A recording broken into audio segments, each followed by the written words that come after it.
This is Create the Next from ProCFO Partners, where every week we explore strategies and ideas for financial management and growth to help today's businesses put their financial picture in context.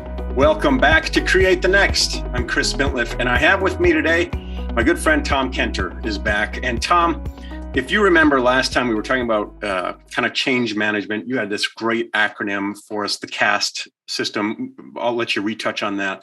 But one of the things that comes to mind for me when I'm thinking about change management, I'm wondering what your position on this is, your perspective. I think sometimes in business, we have a way of making some concept almost unnecessarily inaccessible with our conceptual words, like human resources. It's just the people I work with. But human resources is something that departmentally makes sense, but it doesn't really fire up, me and my coworkers around the water cooler. Change management is this sort of technical term that means, hey, team, we're going to go through some stuff to get better. One of those I can kind of buy into. The other, I feel a little bit, removed from. So can you start with me on kind of how do you position change management from this perspective of, and transition management from this perspective of, but the people experience, the human experience, the coworker and colleague experience? Well, Chris, thanks for having me back this morning. I look forward to having our conversation and continuing our conversation about change management, which is something that I have a passion for.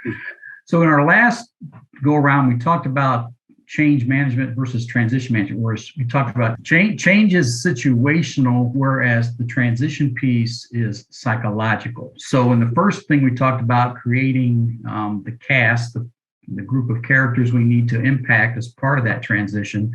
And today I want to talk about some what I call the 4 Ps of transition management to make sure that we've engaged the organization as fully as possible to embrace and implement the change, because without implementation, it's a failure. And I love that, this idea of engagement. I think that's part of where I'm really connecting with is, why do you think that there is sometimes that is such a focal point? Why is engagement so hard or such a necessity for us to get right? I could make assumptions that I'm really interested in your sort of expertise on that. Right. Well, engagement is hard to gain at some point because people are resistant to change by their nature. So it's about helping them to understand and communicating with them what is the change about and how will that change impact them and make their life better and or easier long term. And in some cases it may not, depending upon what the adoption may be. There may be the need to have some conversations post-implementation to make sure that the project is working correctly and hasn't made life harder long term. And if that's what's happening, how do we correct that going forward? I can't wait to hear your thoughts on some of this. I've already got piles of questions, but bring us back in time for like 2 seconds. Refresh our memories on the CAST sort of concept that you have. I think it's a great way for leaders, especially, to sort of think about who should be involved, just to kind of set the table for the new way that we want to think about today, the extended way today.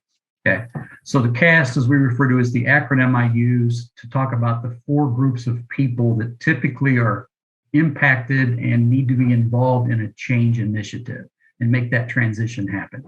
C is for the champions. The champions are those individuals who believe and are committed to making the change occur. A is for agents, which are those that are tasked with the tactical implementation of the change plan. S is for sponsors, and these are the key players in that they hold the resources and control the ownership of the resources needed to complete the plan. And T is a target. Targets are everybody whose behaviors, expectations, preconceptions need to be addressed and changed to take on the initiative and implement it effectively. And I would tell you, everybody starts out as a target and may move into one or more of the other roles as the process moves forward. So listeners, watchers, jump into Tom's other episodes so that you can sort of really dive into this, because it's a great conversation. So that kind of gives us the who. And now, Tom, help us with that engagement piece. What are some strategies and tactics around this how that you can guide us through? Right, so I like to use the what I call the 4 Ps of the implementation side. Okay. The 4 Ps being purpose, picture, plan, and part. Mm. Purpose is what we use to define the plan and effectively communicate to the organization what's happening. It's about preparing the organization to let go of the past and embrace the future path that we're looking to install. This is a time that we really need to over communicate with the organization so that change creates a language around what's happening. The second P is picture, which is how will things look after the transition is over? What's the vision for the business post-implementation? And how will that change impact individuals in the organization moving forward? You need to be able to address those targets so that they understand where their position is being impacted and will be better long term. The third P is plan, which outlines the steps and creates the list of milestones and the project plan that needs to, again, also be communicated effectively to the organization. In this case, I like to think of Jim Collins's book, Great by Choice, and his analogy of the 20-mile march. You only achieve that march when you set the milestones and measure and monitor how you're going against achieving those activities. And then the fourth P is about part, which is explaining the roles and deliverables to the members of the cast. And here you need to think about who rather than what. So again, you're clearly communicating what we're trying to accomplish and why. So it gets embraced by the organization, and the organization adopts that change. What a great platform, Tom. What a great sort of way for me to think about it. So let's jump back to the first one and break each of these down just a little bit. Purpose. One of the biggest obstacles, I think, to change and transition is kind of the rank and file saying, well, hold on, why do we need to do this? I liked it better before. What's the point of doing this? Part of what I love about you saying is around kind of communicating and over communicating is diffusing that, getting in the way of that. How do I do that? What are some of the, what are some of the obstacles or issues that I might expect in this purpose sort of realm of this? And what are some strategies for over communicating? Is this an all hands? Is this a lot of emails? What should I be doing as a leader here? Again, I think it depends on the culture inside your organization. How best do you communicate? Is email work? Does a newsletter work? Do face-to-face meetings work? The all hands meetings? All of those types of things. I personally have used all of those avenues to communicate the purpose for the change. Again, it's all about addressing that psychological piece of the transition so that people understand that this is a good thing long-term and we need to embrace and adopt it. Do you feel like that's the opportunity for me to, I feel like between picture and plan, or picture and purpose and picture being the next one, which is what's it going to look like afterwards? At what point am I asking for feedback or asking for sort of participation? And at what point am I not really asking for feedback, even though I want this to feel collaborative? I'm really kind of telling folks how it's going to go. How do I manage that? Because people want to feel like they're part of it, but on the other hand, the whole role of leadership is to say, look, this is where we're going to take the organization. Well, hopefully, if you've done your homework on the front end, you've engaged the right people, the sponsors, and the change agents in the organization as you develop the action plan to move the project forward. And to your point, you try to build that consensus as much as possible. But everybody needs to understand that in some cases, this may be a benevolent dictatorship and they don't get a vote. Interesting. And that can be part of, I guess, that sort of communication plan. Or maybe it isn't. Do I tell folks at the start, look, this is our time to get your questions and get your ideas and get whatever. And this is and that time ends. Like, do I put a time span on that? Is that temporal for the next 2 weeks? Or maybe, I suppose, again, it depends on the culture of the company. Again, it depends on the culture of the company.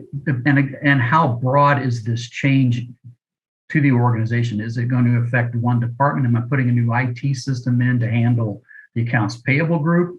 Or am I putting in a new ERP system that basically impacts the entire organization going forward? So those kinds of things will have an influence over how long and who all that you'll want some kind of feedback from on the early stages. And again, as you build this plan, you're looking for feedback. You don't want to do this in a vacuum. But to your point, at some point, somebody has to say, this is the plan. I'm in essence running the program based on this project plan. Let's get this thing done. So picture helps me to sort of your 4Ps. The second one is picture.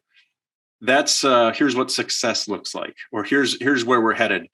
Let me get some of your expertise on that angle. Is that a desired outcome, or is that leadership has planned for this, and if we do X, Y, and Z, then we think 8 months after this change we can expect A, B, and C? How concrete is that picture? Is it something that we're working towards, aspirational, or is it this is why we're doing this because this outcome is required?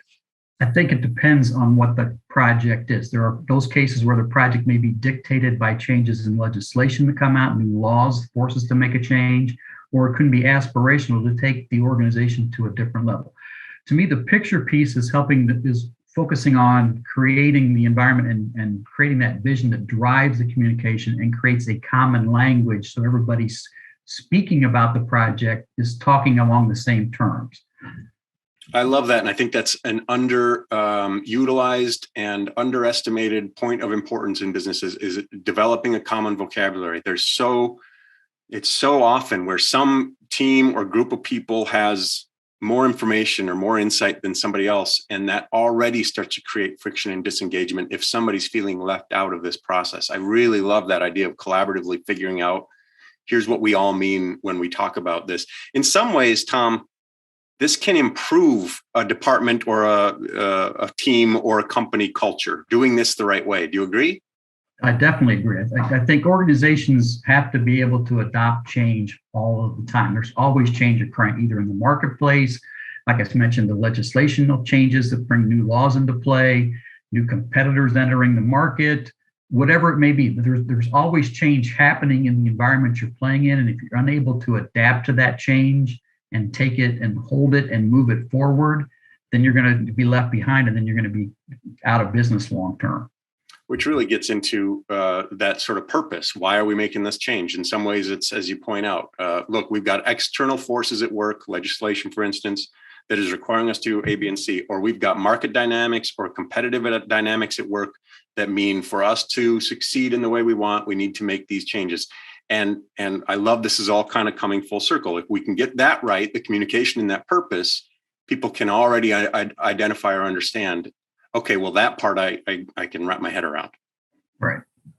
So let's talk about this plan part. For me, that's kind of getting into your KPIs. What are we going to measure?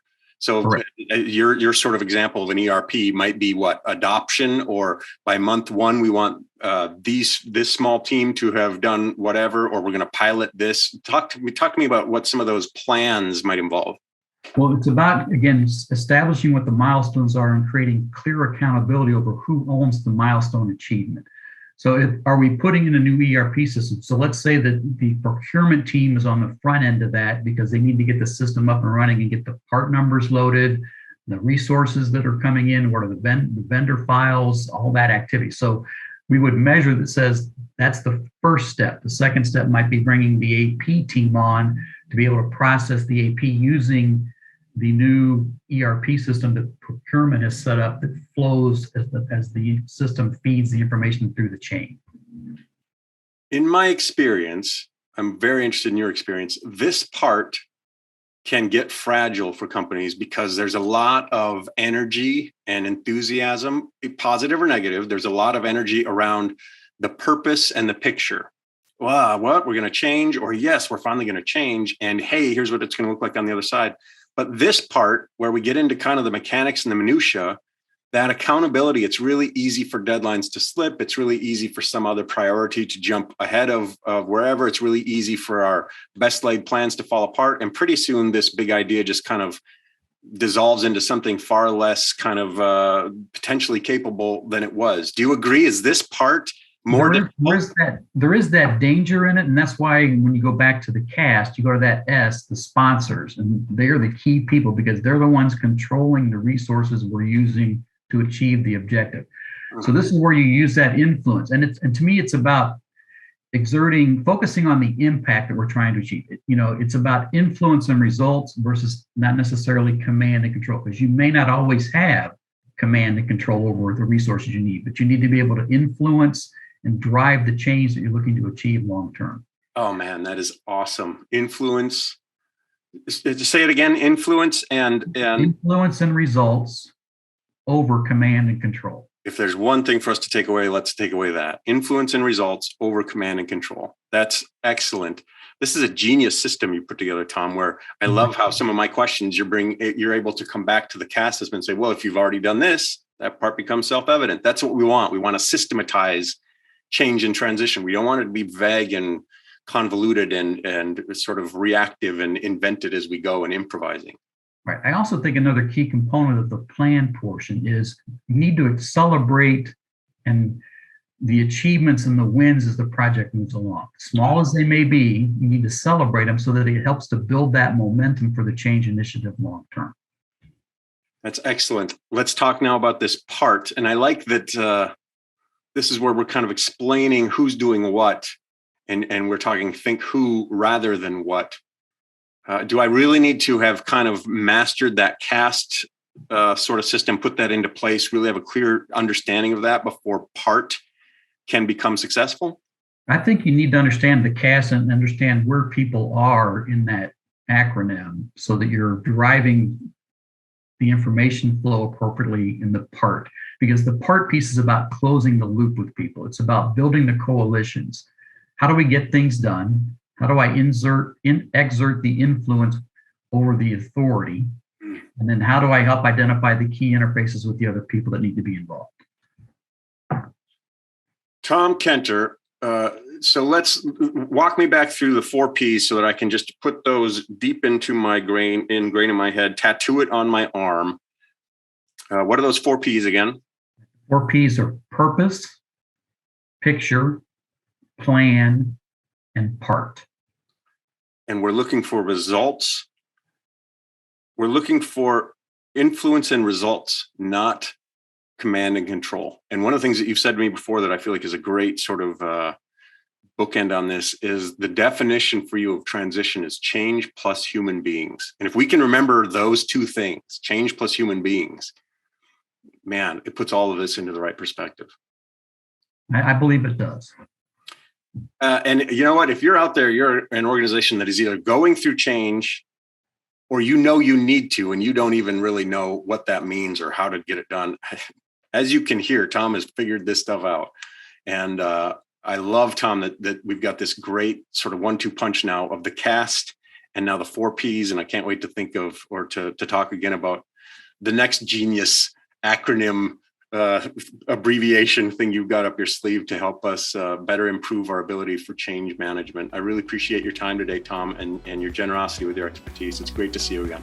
Thank you, Chris. I enjoy our conversations, and I'm looking forward to the next one. Me too. I'll talk soon. All right, take care. Thanks for watching, and a special thanks to our subscribers. Consider becoming one today. Visit ProCFOPartners.com for more strategies and ideas for financial management and growth to help you put your business's financial picture in context.